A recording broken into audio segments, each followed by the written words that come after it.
Olá, eu gostaria de apresentar alguns exemplos adicionais de diagramas de estados. Recapitulando o que vimos anteriormente, a máquina de estados finitos é constituída por um conjunto de estados, naturalmente finito, e um conjunto de entradas, uma função de transição. Essa função me informa, dado o estado atual e as entradas atuais, qual é o próximo estado da máquina, uma função de saída, dado o estado atual e talvez as entradas atuais, quais são as saídas. Necessariamente as saídas precisam em algum momento depender do estado, porque senão seriam saídas que não dependem da memória do sistema, portanto seria um sistema combinacional. Mas as saídas podem estar completamente determinadas pelo estado ou podem depender também das entradas em um dado momento. Aqui temos um primeiro exemplo adicional de uma catraca, né, acionada por moeda. A catraca fica num estado de bloqueio ou fechada. Quando você coloca uma moeda, ela libera aí um movimento, né? Se você empurrar a haste da catraca, ela cede e depois imediatamente volta ao estado fechado. Neste caso, obviamente, parece haver dois estados apenas, o estado fechado e o estado aberto. A transição do estado fechado para o estado aberto é feita por uma variável chamada moeda, né? Um sensor de que foi colocada uma moeda. A passagem do estado aberto para o estado fechado acontece junto com o movimento da catraca, né? Depois dela ser empurrada. Então estou dizendo aqui que houve um empurrão, isso vai levar a catraca a virar e ao chegar ao próximo ponto, ela se encontra fechada de novo. Eu marquei aqui que enquanto não há moeda, ela está fechada, enquanto não há esse empurrão, ela está aberta.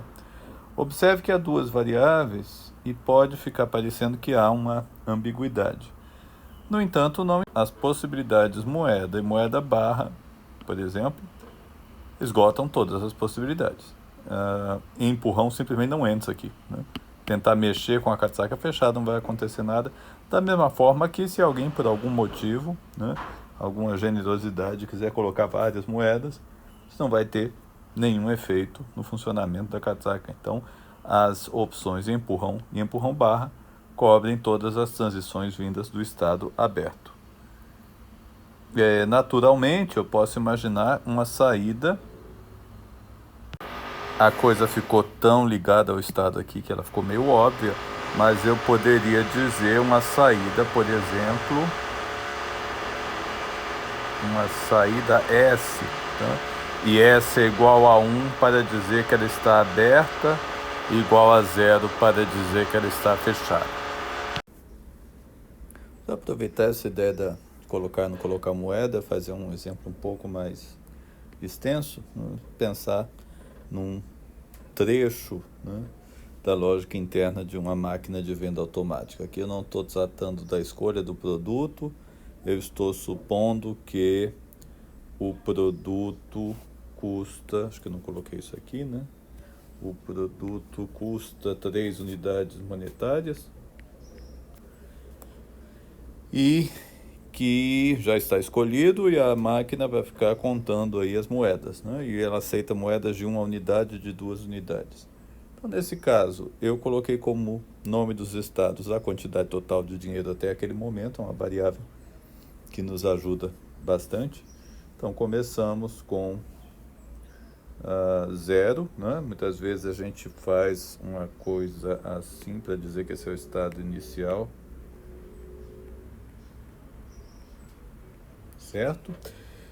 Naturalmente, enquanto nenhuma moeda for colocada, não saímos desse estado. Quando a moeda de 1 unidade for colocada, vamos para 1 unidade, 2 unidades, quando for 2 unidades. O estado 2, mesma coisa, podemos, o estado 1, né, pulei, podemos ir para 2 ou para 3, do estado 2 podemos ir para 3 ou para 4. O estado 3, que é o valor correto da venda, dispensa o produto, né? Tá aqui D igual a 1, e retorna obrigatoriamente, às vezes coloca um 1 para dizer que esse retorno é obrigatório, às vezes se deixa sem nenhuma indicação, né? Eu prefiro colocar um. E aqui, se chegar no estado 4, estamos com uma unidade a mais, além de dispensar o produto, é preciso dar um soco, né? Observem que só nesses estados essas variáveis valem 1, né? Muitas vezes fica subtendido, então, que é 0 nos outros estados. Subentende-se 0 nos outros que não forem indicados. Ou vocês vão encontrar também uma anotação que faz o seguinte: D, seta para cima, seta para baixo, né? Querendo dizer, então, D sobe ao chegar nesse estado e cai ao sair desse estado. São duas notações possíveis para não ficar carregando demais D igual a 0, D igual a 0, D igual a 0 em todos os lugares aqui.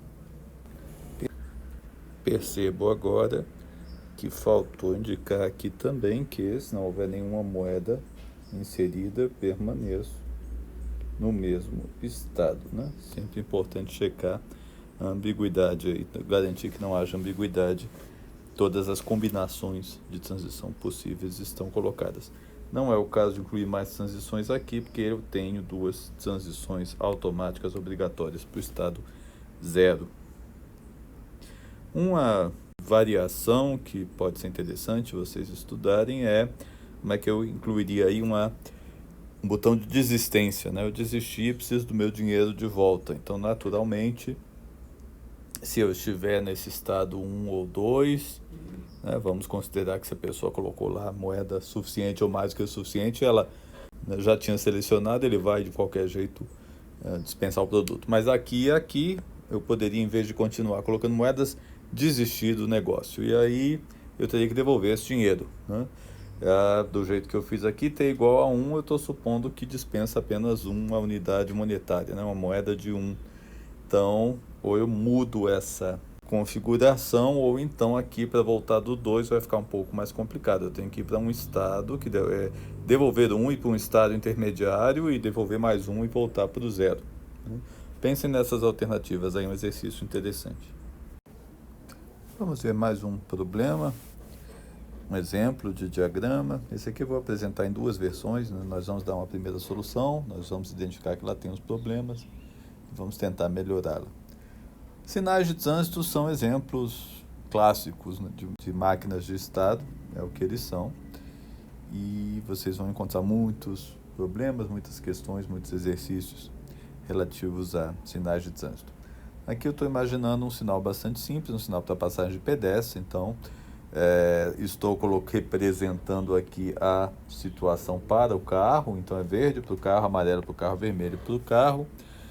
Nessa minha configuração existe apenas um sinal, o pedestre solicita passagem apertando o botão, e a minha única entrada e saída são 2 bits aqui que controlam as luzes do sinal. Nós temos 3 luzes, vou precisar de 2 bits. Eu estou supondo que 00 significa o verde, 01 o amarelo e 1 o vermelho, então eu não estou usando 10, não é isso? Então já resolvi a questão das saídas. A ideia é muito simples, eu estou inicialmente no estado verde, eu fico aqui o tempo todo, já esqueci de novo de mais uma transição aqui. Enquanto o pedestre não apertar o botão, a rua está verde para os carros. Uma vez o pedestre apertando o botão, eu vou entrar num ciclo em que eu passo pelo sinal amarelo para carro, lembre, estou representando a cor do carro. Automaticamente, necessariamente, eu vou para o sinal vermelho e depois eu retorno para o sinal verde. Evidentemente, a questão principal aqui é que esse sinal não tem temporização. Então, aqui há 2 problemas. Em primeiro lugar, aparentemente, o pedestre tem muito pouco tempo, né? Chegando no vermelho, eu vou automaticamente para o verde. Claro, eu posso dizer que isso vai acontecer com um relógio relativamente lento. Mas tem um outro problema da falta de configuração aqui, né? Do jeito que está aqui, o tempo para levar de amarelo para o vermelho seria o mesmo de vermelho para o verde. Se eu aumentar esse tempo, ele vai ficar um tempão no amarelo. A outra questão não é comum que a qualquer momento que o pedestre aperte o botão, o sinal já fique amarelo para os carros, né? É necessário haver um certo tempo. É difícil combinar todas essas restrições, então a melhor coisa é imaginar que eu vou ter também nessa máquina certos temporizadores, tá? Então eu quero que você imagine que a gente vai introduzir aí um temporizador de 5 segundos e um temporizador de 1 minuto, né? Quando acaba esse tempo, a máquina recebe essas entradas T1 e T2. Naturalmente, também a máquina precisa controlar esses temporizadores, ela reseta esses contadores, eles começam a contar com os sinais de saída da máquina R1 e R2. Então tentem fazer essa nova versão, a gente checa aí com o que eu vou fazer no slide seguinte. Bom, minha solução ficou dessa forma. Eu introduzi um novo estado verde, né? Temos agora verde 1 e verde 2. A questão é se o pedestre pediu ou não a passagem, se houve ou não tempo suficiente, né? Então, no estado inicial, verde 1, eu reseto aquele contador de 1 minuto e aguardo o pedestre apertar o botão. Se passar 1 minuto, quando o pedestre apertar o botão, já é verdade que T2 é 1, então eu já vou automaticamente para o estado amarelo. Você pode imaginar que eu podia ter simplificado isso em um estado só. É possível, mas é preciso prestar atenção. Se você, por exemplo, simplesmente tentasse fazer essa passagem de verde para o amarelo usando P e T2, cuidado para não fazer algo que faça com que o pedestre tenha que apertar o botão exatamente na hora em que T2 é 1, né? Não é isso o que acontece.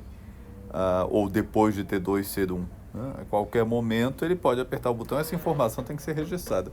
Se eu ainda preciso esperar o tempo T2, então eu preciso de um estado adicional para esperar então o tempo T2. De qualquer forma, nós não estamos muito preocupados aqui com minimização de estados, mas eu acho que era necessário isso numa primeira análise. A partir daí eu cheguei no amarelo, agora eu vou disparar aquele outro temporizador de apenas 5 segundos, né, já que é apenas um aviso. Vou necessariamente para o vermelho, e do vermelho aí eu vou voltar a usar o de 1 minuto, né? O pedestre tem 1 minuto para passar, e depois de voltar ao verde eu preciso esperar 1 minuto para que ele fique amarelo de novo, né? Então ficou um pouco mais, um estado a mais, um pouquinho mais de entradas e saídas. Veja que aqui o tempo para o pedestre passar a rua e o tempo para esperar o novo sinal são os mesmos, não haveria razão necessariamente para que fossem. Talvez pudesse haver um terceiro contador, mas acho que vocês entenderam a ideia.